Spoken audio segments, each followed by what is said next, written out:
निभाओगे। बेटी हूँ तो क्या बेटे से ज्यादा फर्ज निभा।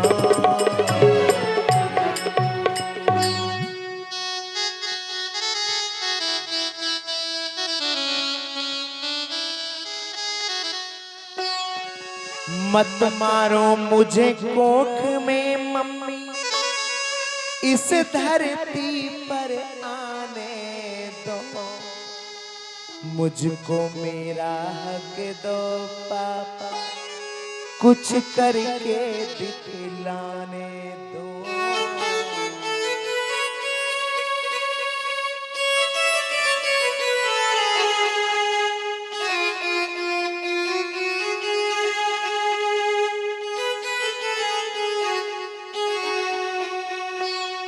मुझे मार कर क्या तुम खुद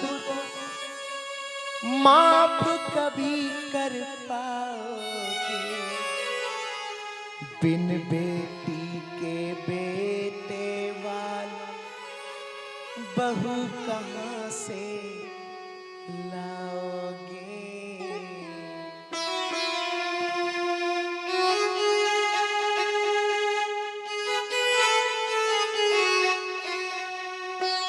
पढ़ लिख करके तुम दोनों का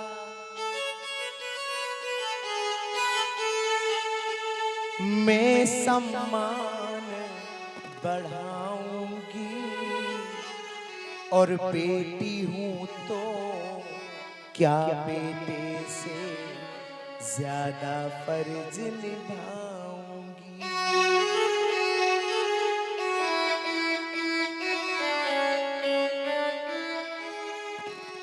माना कठिन डगर है मेरी, पर मंजिल पा जाऊंगी। बेटी हूं तो क्या बेटे से ज्यादा फर्ज निभाऊंगी। कह दो जय श्री कृष्णा। मेरी माता बहनों भाइयों भगवत प्रेमियों हरि भक्तों, अगर मैं सवाल करूं, मैं पूछूं कि बेटी वाला बड़ा होता है या बेटे वाला, तो आप सभी बेटा वाला बड़ा नहीं बताएंगे, कहेंगे बेटी वाला बड़ा होता है। लेकिन कहीं ना कहीं हमारे मन में बेटे वाला बड़ा होता है। हाँ जी के ना जी। लेकिन बेटी वाले का त्याग देखिए, जिसने अपने जिगर का टुकड़ा हमें दान में दे दिया हो, वो हमेशा पैंतन बैठता है। वो अपने आप को छोटा समझता है। स्वयं भगवत प्रेमियों महाराज दशरथ ने राजा जनक के चरणों का स्पर्श किया था। राजा जनक ने कहा था, महाराज ये उल्टी गंगा कैसे बह रही है। अरे आप बेटे वाले हैं, मैं ठहरा बेटी वाला। आप बड़े हैं राजन, बड़े हैं। महाराज दशरथ ने कहा, नहीं महाराज मैं बड़ा नहीं हूं। मेरा आपसे एक प्रश्न है, ये बताइए कि दाता बड़ा होता है या याचक बड़ा होता है। महाराज दशरथ ने कहा, दाता बड़ा होता है। महाराज दशरथ ने कहा, मैं याचक हूं, मांगने आया हूं, और आप दाता हैं, आप देने वाले हैं। भगवत प्रेमियों हृदय से लगा लिया, खूब रोए दोनों, खूब रोए। एक बात कहूं, जब बेटी घर से विदा होती है ना, तो पिता एक कोने में खड़ा होकर रोता है। पता है कि बेटी सबसे मिल के आ रही है। आज मेरी बेटी जा रही है। जब बेटी पिता के पास आती है, पिताजी पिताजी मैं जा रही हूँ, जल्दी से आंसुओं को पहुंचेगा। हाँ, अरे आज मेरी बेटी की विदाई हो रही है, आज मेरी बेटी ससुराल जा रही है। बेटी कहती, पिताजी आप रो रहे थे। नहीं नहीं बेटी, मैं क्यों रोऊंगा। अरे आज मेरा जिगर का टुकड़ा, आज मेरी बेटी की विदाई है, मेरी बेटी का विवाह।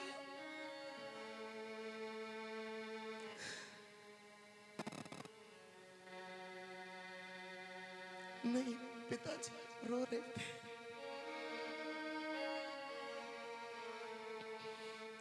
पिताजी मैं जा रही हूं। मेरे जाने के बाद आपका ध्यान कौन रखेगा? आपकी दवाई कहाँ रखी है? आपका चश्मा कहाँ रखा है?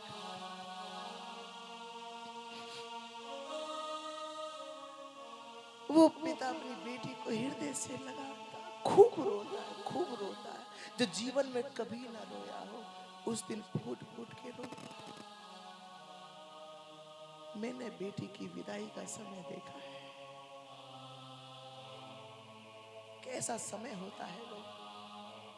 मालूम है कि बेटी 5 दिन के बाद 7 दिन में वापस आ जाएगी, लेकिन ऐसा प्रतीत होता है, ऐसा महसूस होता है कि अब बेटी कभी नहीं आएगी। हाथ सीता का राम को दिया, जनक राजा देंगे और क्या। मेरा निवेदन है सज्जनों, बेटी को जितना भी हो सके दो, स्नेह दो, प्यार दो, जो भी दे सकते हो दो। बेटी जैसा कोई हो नहीं सकता साहब। बेटा तो केवल एक घर को रोशन करता है, लेकिन बेटियां दो दो घरों को रोशन करती है।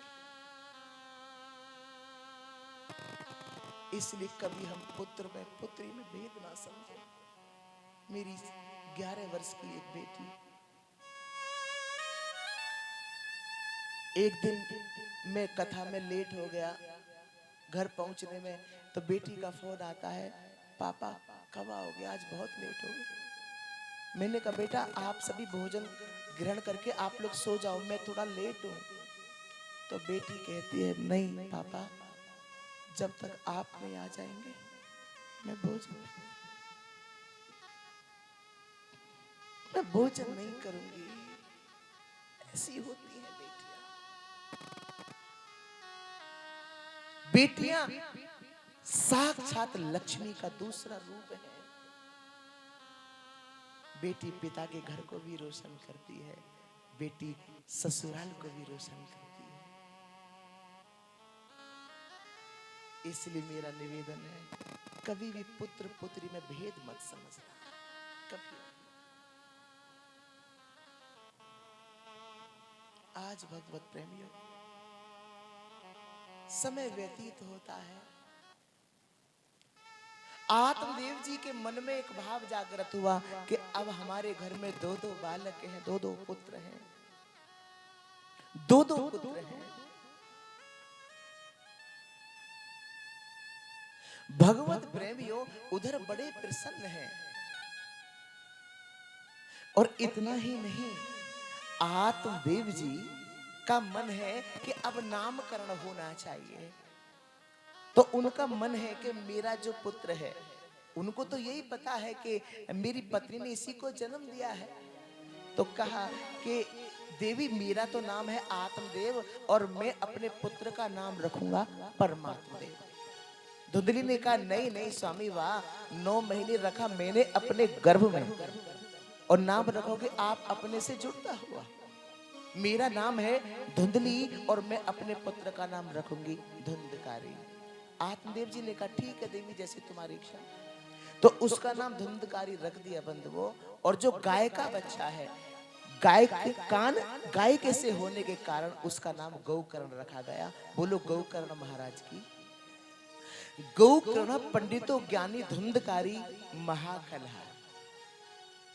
भगवत प्रेमियों, इसके बाद धुंधकारी जो है वो महाखल है, लेकिन जो गौकर्ण महाराज हैं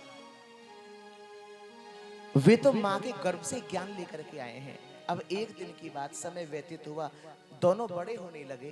धुंधकारी ताश पत्ते खेलने लगा, जुआ खेलना आरंभ कर दिया, मांस का भक्षण करना आरंभ कर दिया, मदिरा का पान करने लगा। रात्रि का समय है। गौकर्ण महाराज से एक दिन आत्मदेव जी ने कहा बेटा, इस दुष्ट धुंधकारी ने मेरे मंदिर जैसे घर को नरक बना दिया है। मैं इस घर में नहीं रहना चाहता, नहीं रहना चाहता। क्योंकि बेटा जगह जगह मांस के टुकड़े पड़े हैं, जगह जगह शराब की बोतलें पड़ी हैं, मैं यहाँ नहीं रह सकता। भगवत प्रेमियों, क्योंकि धुंधकारी मांस का भक्षण करता है। मांस मदिरा जो सेवन करे, लंपट में समय बिताता है। पहला नंबर वही आदमी कुंभकर्ण में आता है। आत्मदेव जी ने इतनी बात जैसे ही कही तो गोकर्ण महाराज कहने लगे, पिताजी आप रोइएगा नहीं, पहले तो ये जो देह का अभिमान है इसे आप त्याग दीजिए कि मैं शरीर हूं। पिताजी आप शरीर नहीं हैं। गोकर्ण महाराज कह रहे हैं आप शरीर नहीं है, आप केवल एक आत्मा है। पिताजी इसका प्रमाण मैं आपको देता चलूं। हाँ पुत्र। पिताजी ये क्या है? बोले हाथ है।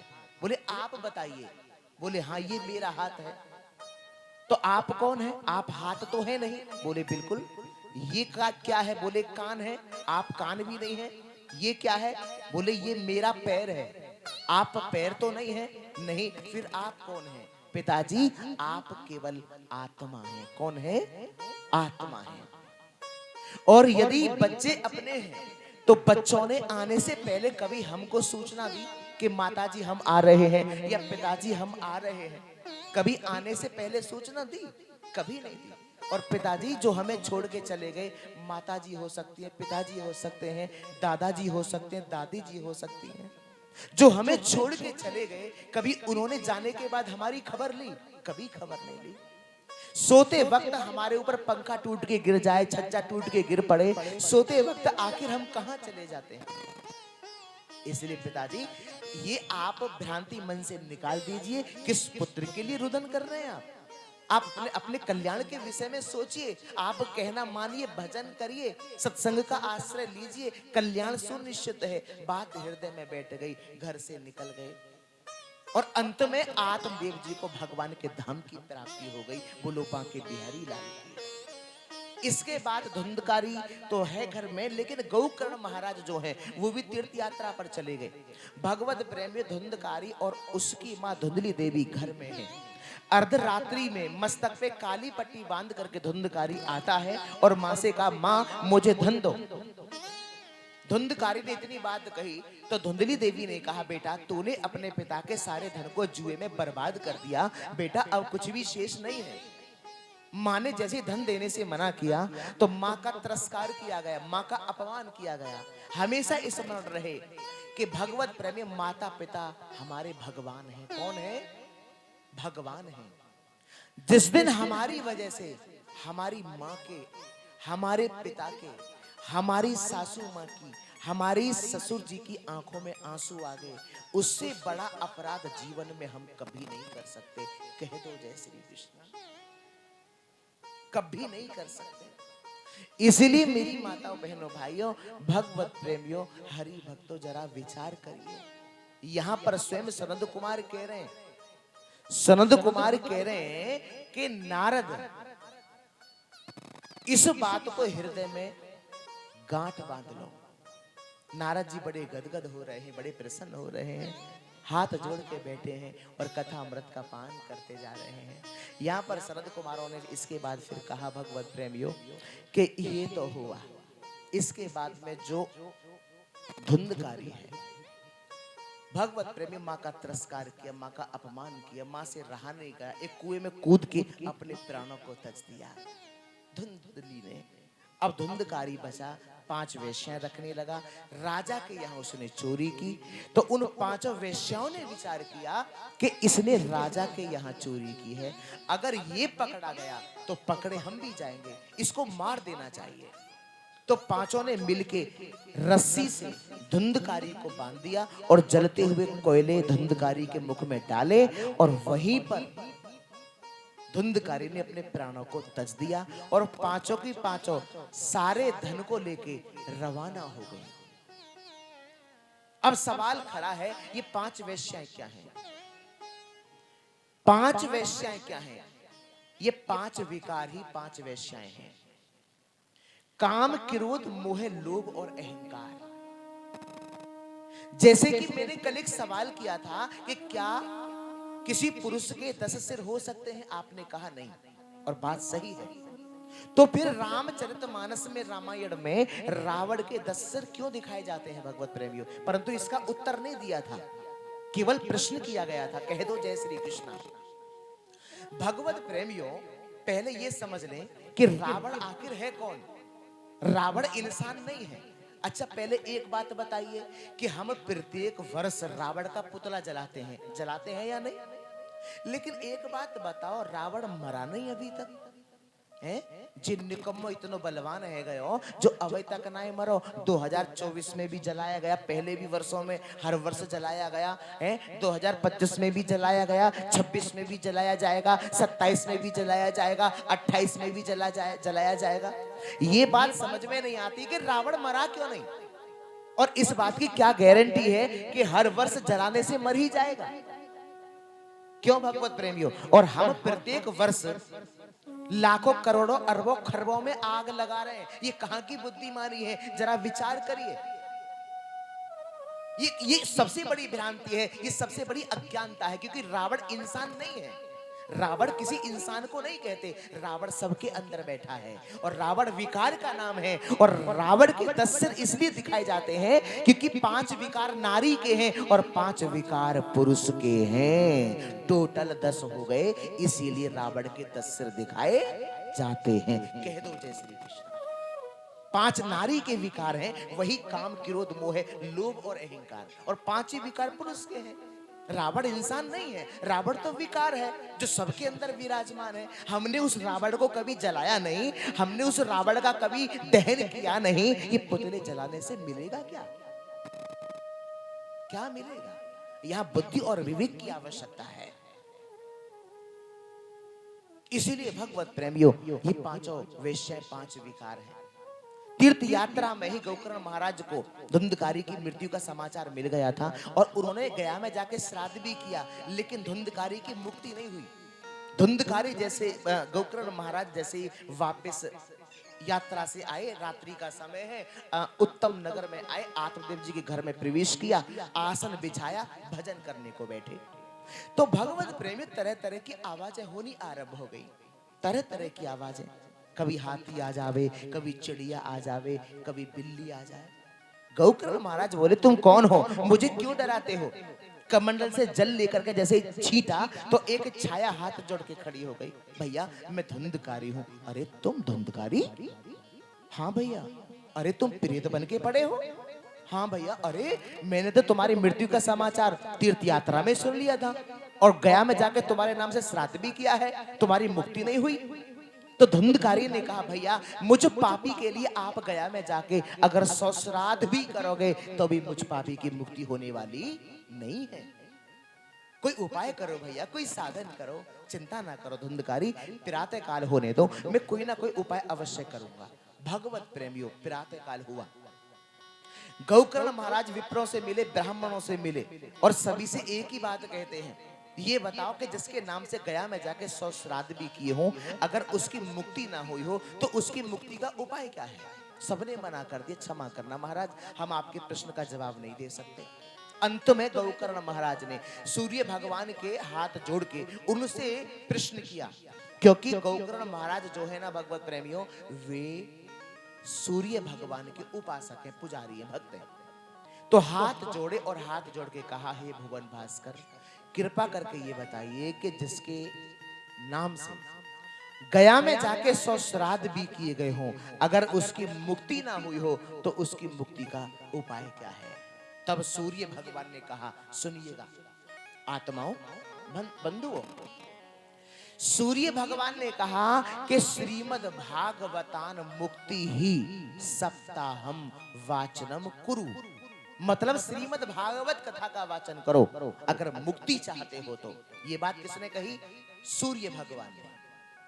ये किसी साधारण व्यक्ति ने नहीं कही, स्वयं प्रत्यक्ष देव सूर्य भगवान ने कही है। गोकर्ण महाराज ने अपने यहाँ भागवत जी का आयोजन कराया, स्वयं व्यास मंच पर आसीन भय, 7 ग्रंथि के बांस को भगवत प्रेमियों वहीं विराजमान किया गया। बहुत ध्यान देंगे यहाँ पर, जैसे ही गोकर्ण महाराज ने भागवत जी का व्याख्यान आरंभ किया तो प्रथम दिवस की कथा के प्रभाव से बांस की प्रथम ग्रंथि चटक गई, द्वितीय दिवस की कथा के प्रभाव से द्वितीय ग्रंथि चटक गई, तृतीय दिवस की कथा के प्रभाव से तृतीय ग्रंथि चटक गई, मतलब एक एक ग्रंथि प्रत्येक दिन चटकती चली गई। और जैसे ही सप्तम दिवस की कथा का विश्राम हुआ और गोकर्ण महाराज ने जयकारा लगाया, बोलो बांके बिहारी लाल की, तुरंत धुंधकारी से शरीर प्रकट हो गया। से शरीर और हाथ जोड़ के कहा, भैया लाख लाख शुक्र है आपका, आपने बहुत बड़ी कृपा की। इतने में ही भगवान के पार्षद विमान लेकर के आ गए। धुंधकारी जैसे बैठने को तैयार हुआ तो गौकर्ण महाराज ने प्रश्न किया भगवान के पार्षदों से, क्या ये बताओ, कथा तो सभी ने श्रवण की है, कथा तो सभी ने श्रवण की है, फिर विमान केवल धुंधकारी के लिए ही क्यों? तो भगवान के पार्षदों ने कहा कि महाराज क्षमा करना, यहाँ कथा श्रवण में भेद है, क्योंकि श्रोता 3 प्रकार के होते हैं। कितने प्रकार के? 3। नंबर 1 श्रोता, नंबर 2 सरोता और नंबर 3 सोता। श्रोता किसे कहते हैं? श्रवणम कीर्तनम विष्णु स्मरणम पाद सेवनम अर्चनम वंदनम दास्यम सख्यम आत्म निवेदनम, इसे नवदा भक्ति कहते हैं। और इस नवदा भक्ति में सबसे पहली जो भक्ति है वो है श्रवणम। कौन सी? श्रवणम, मतलब भगवान की कथा का श्रवण करना, है ना? और ऐसा श्रवण करना जो कथा हृदय में उतर जाए। तो कथा श्रवण करना भी भक्ति है या नहीं? हाँ जी के ना जी? तो जब केवल श्रवण करना भी भक्ति है और भक्ति में अपार शक्ति होती है, तो भगवत प्रेमियों फिर हमको तो यहाँ 2 बजे आकर के ही बैठ जाना चाहिए। बोलो बांके बिहारी लाल की। जब हमें ये पता लग गया कि भागवत अमर कथा है, जब हमें ये पता लग गया ये भागवत देवताओं को भी दुर्लभ है, जब ये पता लग गया कि भागवत जी की जो शरण ले लेता है उसके जीवन में कभी कष्ट नहीं आता और उसका जीवन धन्य हो जाता है, जब मुझे पता लग गया कि सब रोगों की एक दवा है श्रीमद् भागवत कथा, तो क्यों ना मैं इसका आश्रय ले लूं। 3 नहीं, 4 नहीं, 5 नहीं, 2 बजे आके बैठूं। बोलो बांके बिहारी लाल की। क्योंकि भगवत प्रेमियों, जीवन भर कामकाज करना, पर याद रखना ये जो समय आप यहाँ दे रहे हैं, ये समय इस लोक में ही नहीं, ये समय परलोक में भी काम आएगा, इसकी गारंटी है, गारंटी है। तो ब्रज में रहना है तो क्या कहना है? डॉक्टर भी 1000 रुपए फीस जमा करके गारंटी नहीं लेता। ये दवा खाओ, 3 दिन की है, ठीक हो गए तो ठीक है, नहीं तो टेस्ट कराना पड़ेगा। उसे खुद भरोसा नहीं है।